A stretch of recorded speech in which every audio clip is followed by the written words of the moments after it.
Hi, and welcome back. I'm Sheldon McLeod. This is Thinking Out Loud, presented to you by SaltWire. And I'd mentioned there was, a real rock and a hard place for the Prime Minister of Canada, who said, I'll let somebody else, this special raconteur, come up with his recommendation of whether or not we need a full-blown public inquiry into the allegations of electoral interference by the Chinese and the Chinese government. And, of course, David Johnston's report was released. And there are some folks, including John Ivison, who is calling into question some of the results. Essentially, my interpretation is that, some of the evidence isn't really evidence, but some of that evidence is private and secure, and it shouldn't be consumed by the public. And there will be a series of public meetings.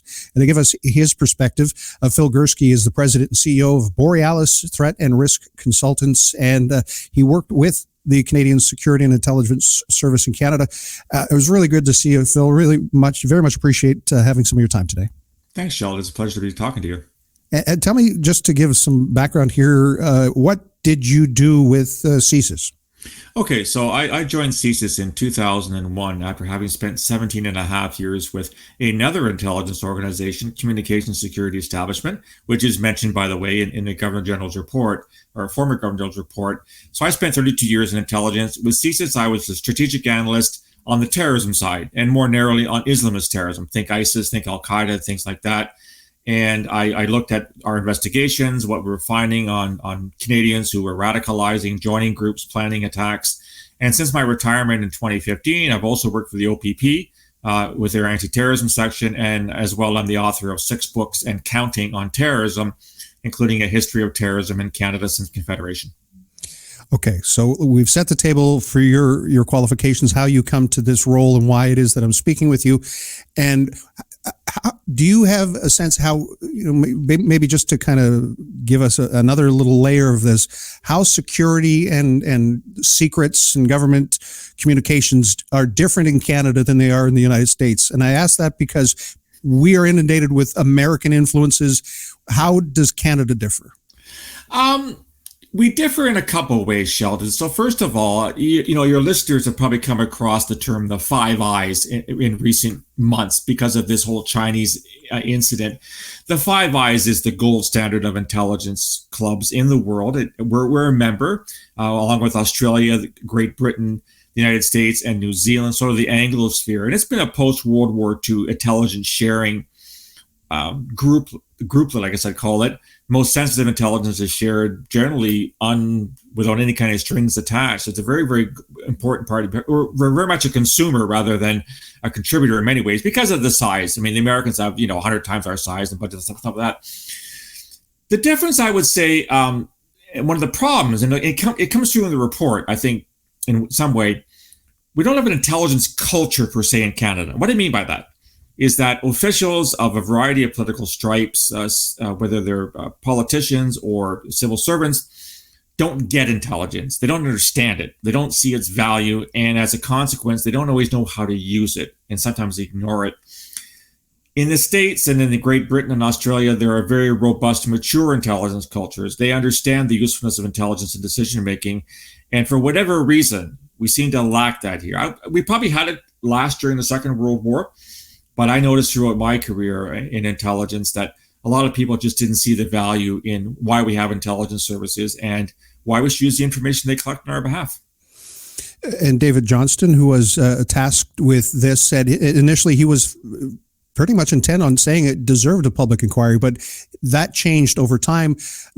I guess the analogy I would give is, there are some things that you could tell your kids, but you don't tell them why, because you're worried that maybe they don't comprehend or maybe it's beyond their ability to cope with. But when we're talking about security and intelligence, and David Johnston saying media reports were based on inconclusive information, didn't have the entire story.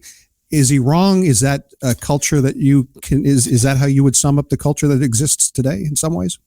Yeah, that's a real tough one. There's no question that using intelligence in a public inquiry is very, very delicate.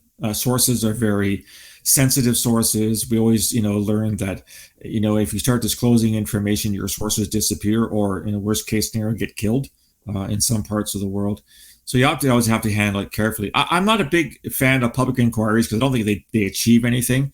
A lot of paper is written, a lot of debate, and then it kind of goes to the side, and then we forget about it. On the other hand, there's no question that the intelligence that CSIS primarily has been providing a series of governments of both political stripes going back 3 decades on the China issue. Again, I didn't work China per se, but I'm obviously aware of a lot of what my colleagues used to do. It has been very good. The Governor General, Mr. Johnston, referred to it as piecemeal. I don't like that term. Yes, every individual piece must be considered, but we're talking about decades worth of a track record that CSIS has denoted in terms of what China's been doing in our country, harassment of communities such as the Uyghurs and Tibetans and Hong Kong, et cetera, dissidents. The picture is just quite clear to me. And what's happened, going back to my further contention, this message has been conveyed to governments for decades, and yet little's been done about it. And that's the problem with the intelligence culture. It's inconvenient. It interferes with other plans. Perhaps our trade relationship with China is more important than, asking China to stop messing about in our backyards. So I don't think the inquiry is the issue here. The issue is, why won't the government use the intelligence that's been provided to make better decisions and to start putting pressure on China to stop essentially interfering in our democracy? Were you surprised at the allegation in the first place? The allegation that they were doing this, none whatsoever. Like I said, okay. I worked alongside my Chinese analyst colleagues and investigators at CSIS. We've known about this happening for a very long time, and I'm confident that we've provided the government with this intelligence on a regular basis. And again, politicians from both sides of the House, conservatives and liberals, haven't always acted upon it, and that led to the leak by the so-called leak by the alleged CSIS person to the Globe Mail earlier on this year. I don't support leaks as a matter of course, because I was always taught not to leak information. I understand the frustration, but that leak was just one small glimpse into a vast amount of intelligence that's been flagged up the line, and again, it didn't seem to have much impact on the government that was receiving it. Does it surprise you that it takes political heat for a government to act and expel a Chinese diplomat after allegations that had been somewhat known within the intelligence community, but not publicly? It shouldn't have taken that, but as I said, and I don't want to go down the rabbit hole of what the government was thinking at the time, but it seems to me that the government did value our trade relationship with the People's Republic of China. There's obviously an awful lot of money going back and forth. And to start expelling diplomats, and basically what happens, Sheldon, is you enter into a tit for tat. Mm. We end up punting somebody, they punt someone as well. I think one diplomat was already expelled from China after we expelled someone recently. So it's a bit of a mug's game in terms of that. So, but to me, the bottom line is that we have solid information that China is involved in activities that are not in our interest as a country, not in our interest in terms of our democracy, not in our interest in terms of protecting people who have fled the People's Republic of China as dissidents.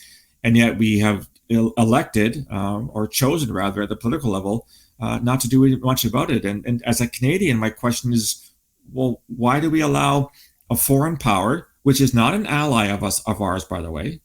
China is not a major ally of Canada.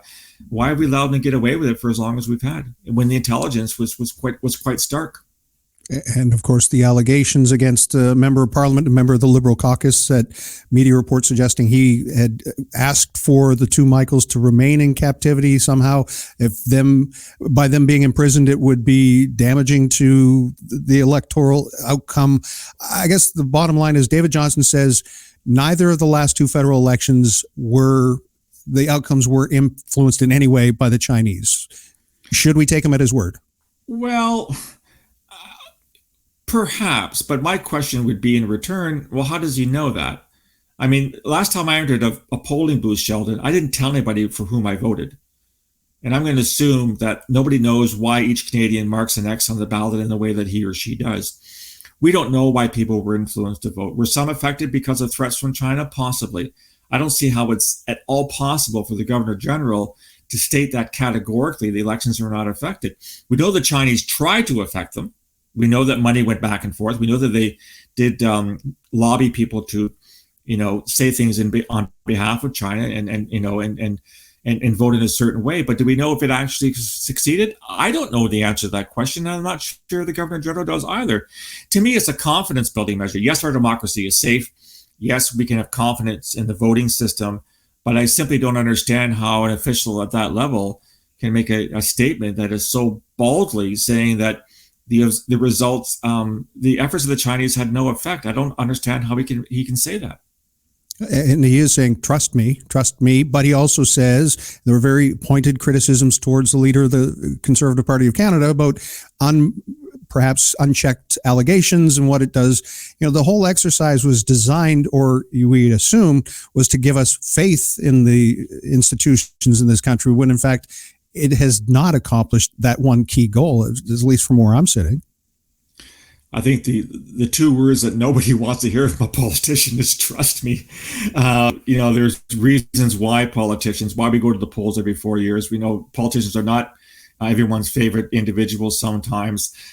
I don't know why he would go ahead and say that. To me, the bottom line of what he was asked to do was, are there grounds for a public inquiry? Again, I'm not a fan of it. There are those in this country which are. My contention is that there are certainly grounds for questioning why the government has elected not to use intelligence over the past few decades.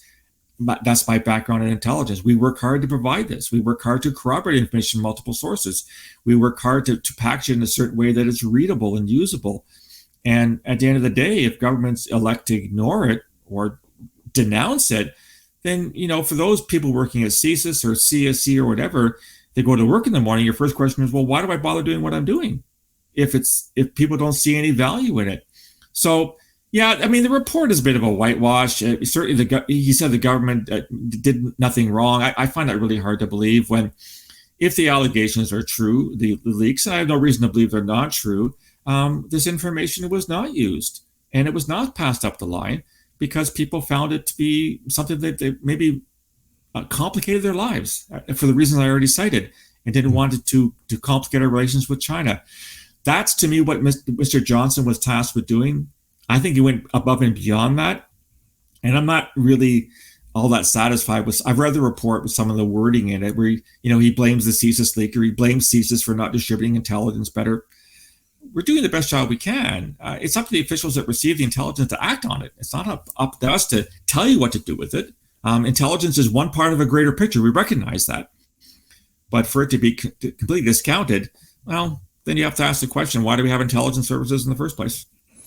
And not to put you on the spot, but how'd you vote in the last election? No, I'm kidding. The reason I ask you that is that Pierre Poilievre has doubled down and said, not only will I not be briefed on this information, I will not enter into any agreement that orders my silence. And I think David Johnston even admitted that in his report, that he could understand why Pierre Poilievre might not. But that was the part of the work that he says is up to opposition, other politicians to do, to check his work.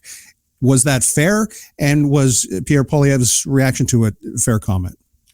From what I've read, and I read a piece by former leader Aaron O'Toole recently, is that he was only consulted at the sort of the 11th hour and by Mr. Johnston, and he was informed that the report was already in translation before the Conservatives were even consulted. So I think it's legitimate concern on the part of the Conservatives that perhaps they weren't brought in the process early enough, given the Conservatives may have suffered the most from Chinese interference. But that, I understand there's partisanship here as well, Sheldon. That's the nature of Canadian politics, like it or not. That's the way it works. I don't know. I like to think that the MPs would play Team Canada on this one rather than playing Team Conservative or Team Liberal. We had a significant challenge to our democratic process with a foreign power that did not have our best interests at heart. Trying to sway an election, whether it was successful or not, is really besides the point. And I would hope that politicians would want to get the answers to that question, as opposed to playing the partisanship game that they seem to be playing. Hard to prove a negative, nearly impossible, science will tell you. I really do appreciate this, Phil. Was there something that I didn't ask that you think is germane to this conversation before we wrap? Yeah, the one thing that I found also very disconcerting by Mr. Johnston was he almost accused the so-called leaker. Like I said, I don't support leaks, but I understand it, of malice. And I'm thinking that's an unfair allegation. The person only the person who leaked the information knows why he or she did it. But I'm going to go on a limb and say that they did so, not just out of a sense of frustration, but out of a sense that Canadians need to know exactly what it was that our intelligence services were telling the government about this activity. That's not malicious in nature. That's wanting Canadians to understand that something is wrong with the ship, and that information that could make the ship travel, more smoothly, has been not used. So for the GG to use that kind of terminology, I think that goes a little bit too far, and it assumes an intention that I don't think was ever there from the get-go. He is an author of several books. He is the president and CEO of Borealis Threat and Risk Consultants. And Phil Gurski, as always, thank you so much for your time. My pleasure, sir. Thanks, Sheldon.